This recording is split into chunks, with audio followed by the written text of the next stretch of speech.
Sejam todos muito bem-vindos a mais um vídeo aqui do canal. Nesse vídeo nós vamos conversar um pouco sobre as corporações e tentar dar uns exemplos didáticos que ajudem na compreensão da importância delas.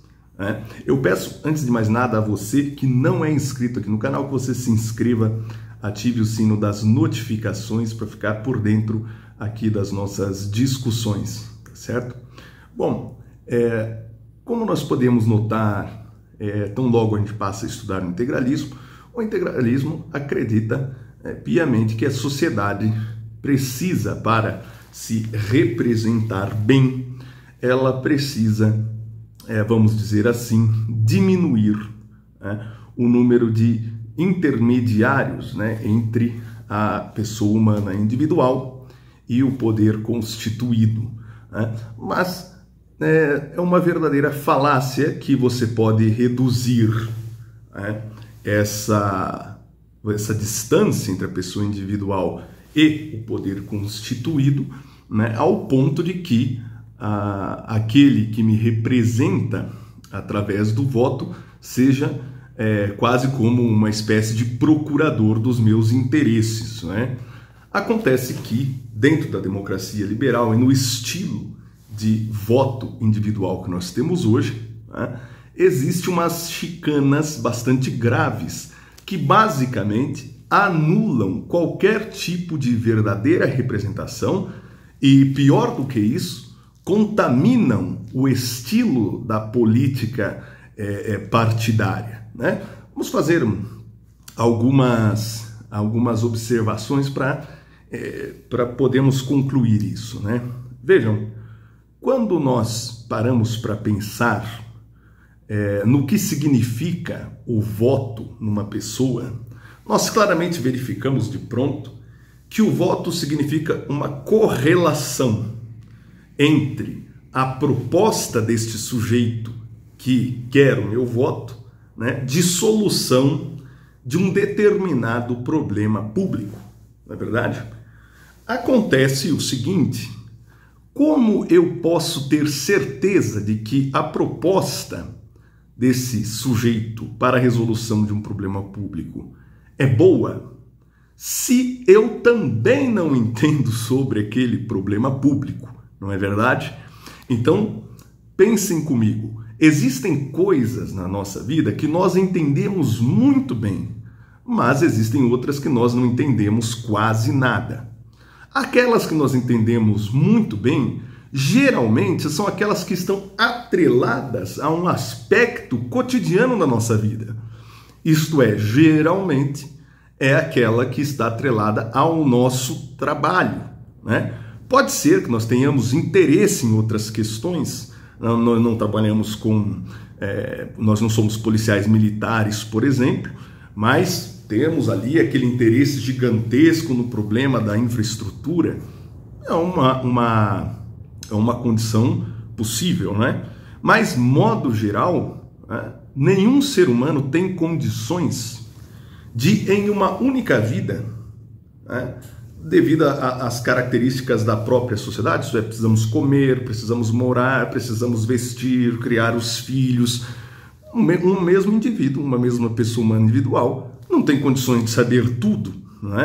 Então, é um seríssimo problema quando você se vê colocado na posição de ter que escolher entre um programa e outro, defendido por um certo candidato, sobre a solução de problemas, porque, a bem da verdade, o que nós sabemos sobre a maioria deles não passa de especulação. E essas especulações são amplamente exploradas pelo que nós chamamos politiqueiros, que são quase que um produto necessário da democracia liberal nos moldes contemporâneos. Porque quando o sujeito chamado Lula defende que o político precisa mentir, é porque é muito próximo disso que ele se torna obrigado a fazer, em virtude do estilo de como se dá a natureza do sufrágio. Vejam que coisa interessante. O sujeito faz um programa ali, para resolver os problemas da saúde pública. Mas você não é médico, você trabalha, vamos fazer essa suposição, na polícia militar. Então, você não entende bolufas da saúde pública, mas te parece bom aquele projeto sobre a saúde pública. Em contrapartida, o mesmo projeto desse sujeito para a segurança pública te parece uma tremenda porcaria. E por que te parece uma tremenda porcaria? Porque você convive neste meio e você conhece esse meio, você sabe quais são as necessidades desse meio. Só que você pensa, bem, eu não entendo da segurança, da saúde pública, né? Eu não entendo da questão da infraestrutura, o plano me parece bom. Eu não entendo sobre a questão aí do lazer, dos idosos, eu só entendo da saúde pública, né? Então, eu meio que não sei se esse projeto aí é bom para o mercado, que ele diz que é bom para o mercado, para a economia, mas eu sei que o projeto para a segurança pública com certeza é uma porcaria. Os outros, eu não tenho essa certeza, mas me parecem que talvez sejam bons, certo? Essa mentalidade. Agora, a mulher que trabalha no hospital, na saúde pública, ela vê o mesmo projeto, a mesma gama de projetos ali do sujeito, mas justamente o projeto para a saúde pública, quando ela olha, ela tem plena certeza de que aquilo é uma fábula, é uma mentira, é uma pataquada. E, em contrapartida, como ela não entende nada de segurança pública, ela acha que talvez para a segurança pública seja bom, né? E os políticos sabem disso. Então, o que acontece? Mais das vezes, a resolução dos problemas, quando a coisa é pé no chão, elas abarcam um nível de sofisticação e técnica que realmente é impossível de ser comunicado num pleito eleitoral, sob a premissa de que naqueles 45 dias de campanha que você apresenta o seu leque ali de propostas, o público, o eleitor vai simplesmente aprender, nossa, a cabeça dele vai ficar produtiva do nada, ele vai entender tudo sobre a resolução daqueles projetos, daqueles problemas públicos, né? Então, o apelo não é de modo nenhum para que você tome consciência de um problema público e se posicione sobre a resolução dele. O apelo passa a ser ganhá-lo pelo seu, digamos assim, pelos aspectos superficiais da sua personalidade. Então, não precisa ter projeto contundente, não precisa ter resolução contundente, até porque a contundente ela vai ser difícil de explicar, quase impossível, né? Então, a bem da verdade, a complexidade de se comunicar certas coisas tornam a redução disso num discurso do tipo vou fazer pela saúde, pela educação, pelos idosos, que não é coisa nenhuma, né? Então, as campanhas eleitorais apelam para o marketing para ganhar os sujeitos pelo que é palatável, né, para as populações e, digamos assim, que é mais destacável, mais sensorial, que afete mais as paixões.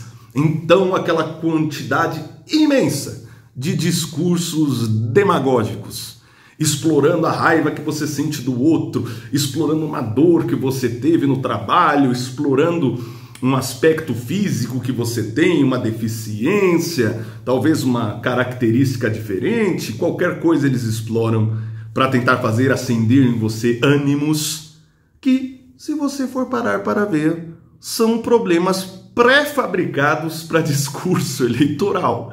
Na prática, isso não vai significar nada num programa de país, nada. É só para que partidos sem nenhum programa criem problemas ilusórios para terem como resolver os problemas.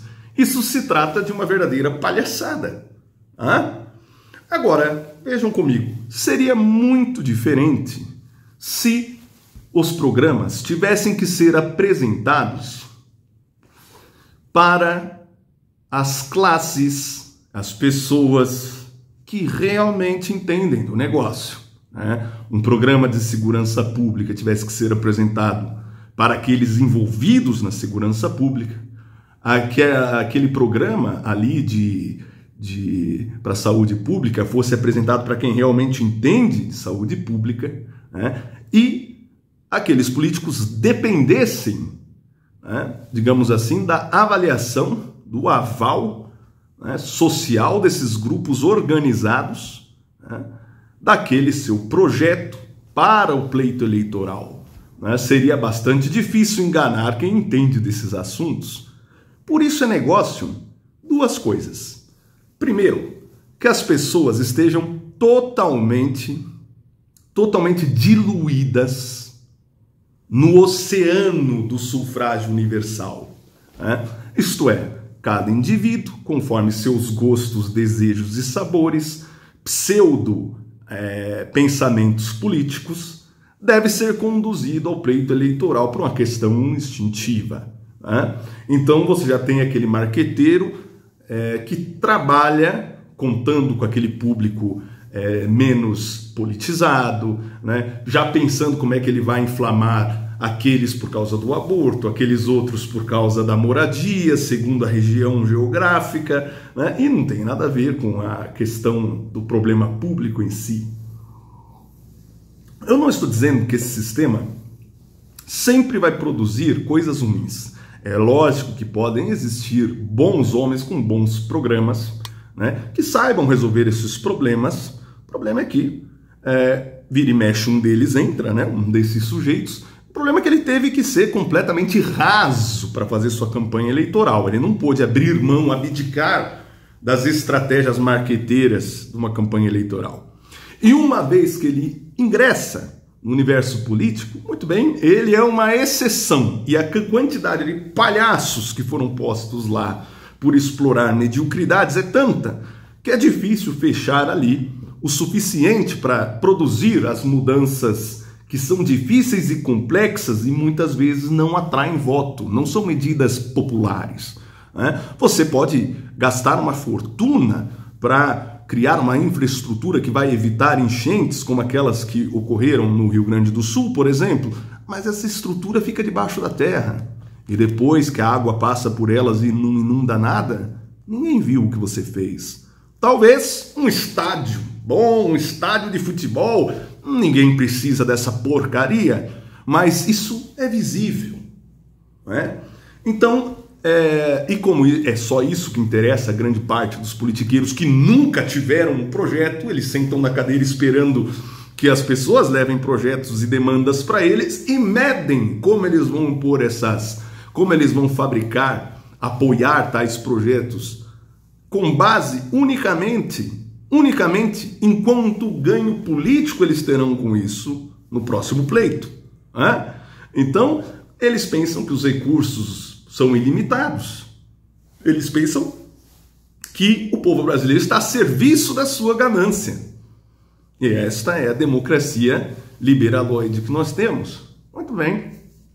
Nós vamos voltar aqui em alguns pontos. De fato, é impossível que você busque por você, somente e exclusivamente por você, o corpo político da sociedade se adequa em alguma medida à sua vontade. Isso porque o seu poder como indivíduo, ele está circunscrito a mais ou menos o que eu estou fazendo aqui. Eu posso pegar um celular, uma câmera, me gravar, pôr na internet, criar talvez uma certa comoção pela minha voz que eu emito e pelos instrumentos que a ampliam até uma certa medida, né? Agora, aquela velha frase de que uma andorinha não faz verão é uma frase bastante verdadeira. O problema é que não adianta você unir andorinhas e pardais, corvos e periquitos, papagaios e águias, porque cada um deles são parte da realidade constituída, são importantes, têm o seu papel, mas eles têm perspectivas bastante diferentes de onde e como corroboram na edificação desse todo que é a realidade. Então, quando o integralismo propõe que a sociedade se organize, ele está propondo que a sociedade se organize dentro das zonas de aproximação que geralmente nós temos, logicamente, pelo andar da nossa vida, onde nós nos relacionamos, né? Isto é, onde que nós de fato aprendemos, querendo ou não, na nossa profissão, na classe profissional, né? E essas classes são interconectadas umas com as outras em maior ou menor medida. Por exemplo, é claro que o sujeito que está vendendo maçãs numa banca, ele tem uma profunda conexão com os caminhoneiros que transportam aquela maçã. Ele tem uma profunda conexão com o setor que produz, né, os produtores rurais que produzem aquela maçã. Então, há uma cadeia de interligações, mas a cadeia produtiva, a cadeia de transportes, a cadeia própria do varejista, né, cada uma delas tem aspectos muito únicos e experiências bastante exclusivas. Elas precisam se comunicar, mas não é possível dizer que o varejista sabe qual é a dor do caminhoneiro e o caminhoneiro a dor do produtor rural. Apenas que um depende do outro, né? Então, eu quero que vocês tentem fazer um esforço de imaginação junto comigo. Olhem para esta imagem que eu vou colocar aqui em algum lugar, certo? Eu quero que vocês notem e tentem imaginar estas múltiplas cores, cada cor, como um segmento, uma pequena parcela produtiva dos trabalhadores da nossa nação. Você pode imaginar que um é o varejista, o outro atacadista, o outro os caminhoneiros, o outro produtor rural.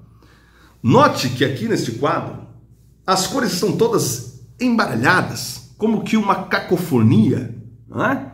Elas estão todas misturadas, emboladas, e isso representa precisamente a conexão que atualmente se mantém de propósito das categorias sociais, das classes produtivas da nação, né? Desde o produtor intelectual, que produz a cultura, até o trabalhador braçal, estão todos misturados nessa grande amálgama que interessa porque limita-se a capacidade de ação de cada um deles.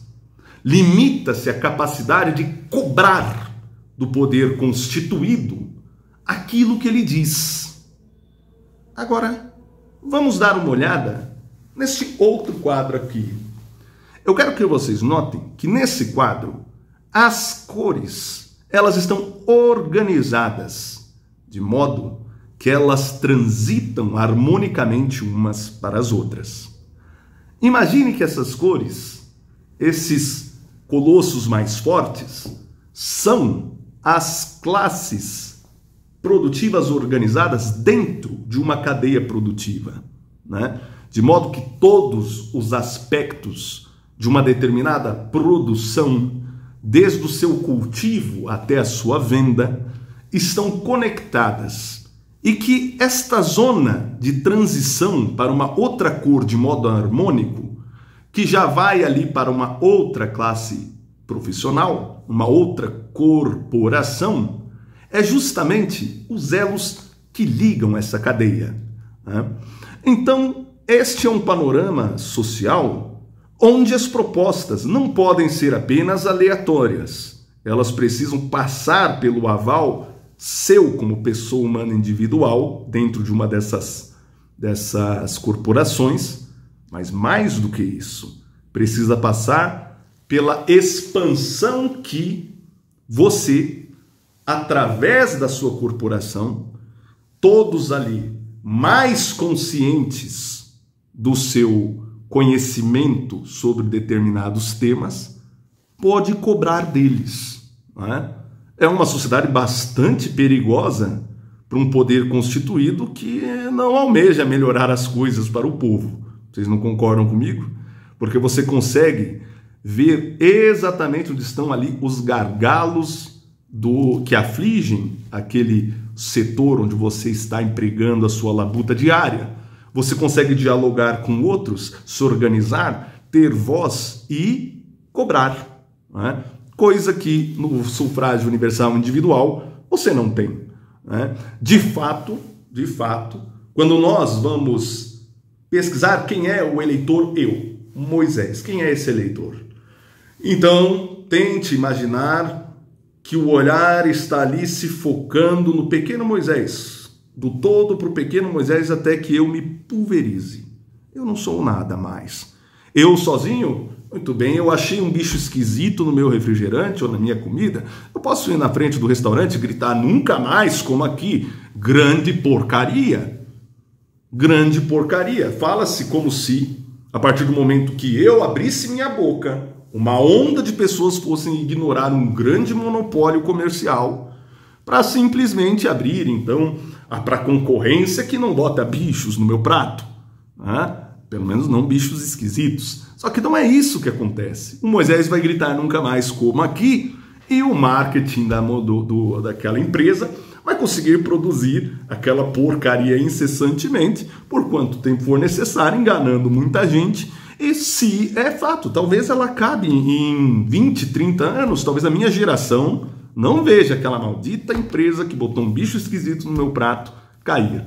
Mas as coisas seriam um pouco diferentes se o Moisés não abdicasse, ou melhor, abdicasse da ideia tola de que ele é o senhor da política, o grande reformador da sociedade, e entendesse que, na verdade, ele está mais representado quando ele tem um grupo natural, porque afinal eu preciso trabalhar, então esse meu grupo é um grupo natural, é uma extensão da minha necessidade de sobrevivência, que é o meu grupo profissional. E me relacionando então com esse grupo, quando nós vamos fazer novamente esse enfoque de vistas, eu já não sou uma unidade pulverizada. A minha corporação é uma unidade, um colosso, vamos dizer assim, comunicativo com outros. Né? Então, as coisas não são tão mais fáceis. Né? Digamos que o voto individual, né? O voto do sufrágio liberal, tal como nós temos hoje, ele nada mais é do que pulverizar os corpos intermediários entre a pessoa humana individual e o Estado. Nós somos pulverizados. Ora, eu não preciso ter medo do Moisés se eu sou o Estado. Bom, mas talvez eu tenha que temer um pouco aquela gigantesca corporação que defende um plano, um projeto, onde o Moisés está ali contribuindo, porque ele conhece, né? Aquela categoria, sim, é um problema. O Moisés, não. Então, essa sociedade pulverizada é uma sociedade que precisa, eleitoralmente, ter pílulas de ódios recíprocos para criar paixões manipuláveis pelo sistema. Eu vou usar esse exemplo para nos ajudar a ter uma visualização de como é que a coisa funciona. Tá? O que é uma corporação? Entendam ela, então, como sendo esses cilindros que aqui estão. Tá?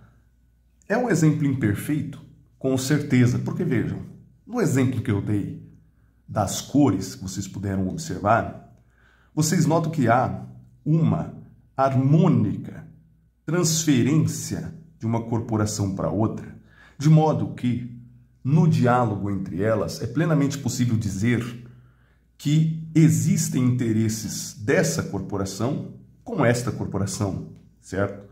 Aqui isso não é tão visível. Eu espero que esta pequena linha laranja, nesta corporação representada em amarelo, denote um pouco essa parcela desta que está nessa aqui, a intersecção de uma para outra, sendo transferida, sendo feita harmonicamente. Né? Isso é, existem trabalhadores desse ramo, por exemplo, da economia, que bem podem estar em conexão com mais de uma corporação. Esses exemplos visuais são sempre bastante imperfeitos, porque hoje, com o apoio da tecnologia, uma corporação, por exemplo, não é uma coisa impossível de se pensar, ela pode coexistir, né? Ela pode existir como uma organização, nós podemos imaginar, de modo a que seus partícipes se representem ali de maneira online, por exemplo. Né? Então eles podem estar em todo o território nacional e se constituir corporação sem o menor problema. Né? Então vejam, o que é a corporação de fato orgânica? Né? A corporação orgânica funciona da seguinte maneira. Entendam que esse sujeito aqui, tá? Ele tem um determinado ramo de atuação, tá? E ele vem participar aqui, né? Então ele soma aqui essa corporação aqui, reduz, ela significa todos os partícipes desse empreendimento econômico em toda a sua abrangência, isto é, aqui estão patrões e funcionários, desde o produtor a todos que têm interesse que um determinado produto, um determinado serviço, por exemplo, seja de fato produtivo, seja de fato bem recebido pelo mercado, né? Todos eles têm o mesmo interesse, né? Então eles estão reunidos aqui. Né? O que ocorre numa corporação artificial, que é o caso, por exemplo, da corporação fascista, né? É que o Estado, vamos colocar aqui o Estado, né? Imaginem esse círculo aqui como o Estado, tá? O Estado, ele manda demandas para as corporações, tá? Porque ele sabe que como essas corporações são a população, né? Elas vão transmitir a vontade do Estado. Então, na verdade, apesar da associação dos trabalhadores, né? Seja os intelectuais, os religiosos, cada qual pode ter a sua corporação, ou mais de uma, não é um caso aberto, né? Pode ser que isso seja possível, graças à tecnologia, né? Então, ele manda as demandas no Estado, na corporação artificial, e as corporações simplesmente transmitem, né? Os dirigentes das corporações simplesmente transmitem essas demandas para os seus membros, de modo que a vontade do Estado, né, ou a maneira como o Estado julga que um problema econômico deve ser resolvido, consegue permear a sociedade com muita facilidade. Né? E isso é completamente disfuncional, né? Porque é algo similar com o que ocorre hoje, quando um grupo de iluminados, né, no poder criam um plano de desenvolvimento econômico, né, de aceleração do crescimento, blá, blá, blá, dentro dos seus gabinetes, sem nenhum contato com a realidade, né, daquele que produz, que sabe quais são os gargalos do seu segmento, né, e simplesmente obrigam que esse plano seja seguido com a, vamos dizer assim, interferência do Estado. Não é muito diferente, né? Agora, o que o Plínio Salgado fala sobre as corporações é que, se vocês pararem para pensar, as pessoas meio que, com base naquilo que elas exercem, elas já estão relacionadas num universo, né, muito próximo daquilo que elas vivem. Né? Então, na verdade, as corporações não precisam ser criadas, elas já existem. Se você pega, por exemplo, um motoboy, ele está lá numa corporação de entregadores de aplicativo, por exemplo, que bem pode ser, os motoboys já conversam entre si, eles já têm grupos orgânicos que se formaram para discutir coisas, né? Desta forma, o que cabe ao governo é simplesmente dar voz a esses grupos e subsidiariamente auxiliá-los a terem uma organização. Por exemplo, o que o Plínio Salgado propunha é que houvesse uma Câmara Orgânica, onde essas corporações pudessem dialogar, né, sobre os problemas que lhes interessam, fazendo propostas ao legislativo e, ao mesmo tempo, tendo um caráter consultivo quando o legislativo pretende fazer alguma operação, ou seja, eles elaboram um plano aqui, por exemplo, na Câmara dos Deputados, enviam para a Câmara Orgânica, que junta aquelas corporações diretamente afetadas da sociedade, para que eles possam discutir o impacto de uma determinada medida entre eles. Né? E isso é muito interessante, porque simplesmente a sociedade e aqueles que serão diretamente afetados por uma medida podem discuti-la, né, como podem levar demandas para o Estado, de modo que o Estado não é cego e nem vidente. Né? Ele não é cego, de modo que ele está enxergando os problemas, porque os próprios segmentos sociais estão levando esses problemas para ele, e não é evidente, como acontece hoje, que eles criam projetos de crescimento nacional e impõem sem ter noção alguma do que, de fato, interessa para essas classes produtoras do nosso Brasil. Eles não têm a menor ideia de como funciona. Além disso, essa Câmara Orgânica pode servir para validar, por exemplo, as propostas de candidatos, né? De um ou mais candidatos, de alguns candidatos. Né? Ela poderia pautar a imprensa com relação ao que é benefício e malefício de uma medida, de modo a acabar com boa parte das fake news que as interpretações dispersas fomentam. Não é? Como essas corporações funcionam é um caso aberto. Você não precisa pensar necessariamente que elas tenham membros remunerados. Essa Câmara Orgânica mesmo, talvez hoje com a tecnologia que tem, pudesse ser substituída por uma outra espécie tipo de representação que fosse, vamos imaginar, fazer um exercício bem maluco, né? Que fosse, por exemplo, um aplicativo que você pode reunir esses trabalhadores e nomear pelo aplicativo representantes ali que se posicionem sobre certas pautas publicamente, ou seja, é como se um indivíduo dessas corporações recebesse ali um mandato temporário para representar a categoria dentro de algumas pautas apenas, de modo que não é um cargo que o contribuinte vai precisar ficar pagando. Né? Então, esses são aspectos fundamentais que uma corporação pode promover. O mais interessante é que, vejam, os trabalhadores de todas essas corporações, cada uma delas tem os seus trabalhadores braçais, os seus trabalhadores intelectuais, tem os seus contadores, tem os seus patrões, enfim, cada corporação dessa tem tudo o que é necessário para que toda uma cadeia produtiva funcione, exista. Né? Você pode ter uma de religiosos, enfim, dá para ter corporação de quase tudo quanto é tipo. Né? Mas o fundamental é que nelas há um entendimento, tá, em todas as camadas do processo para que haja uma proposta final da parte deles. Né? Repito, a organização interna delas pode ser subsidiariamente ajudada pelo governo ou pelo Estado quando for solicitado.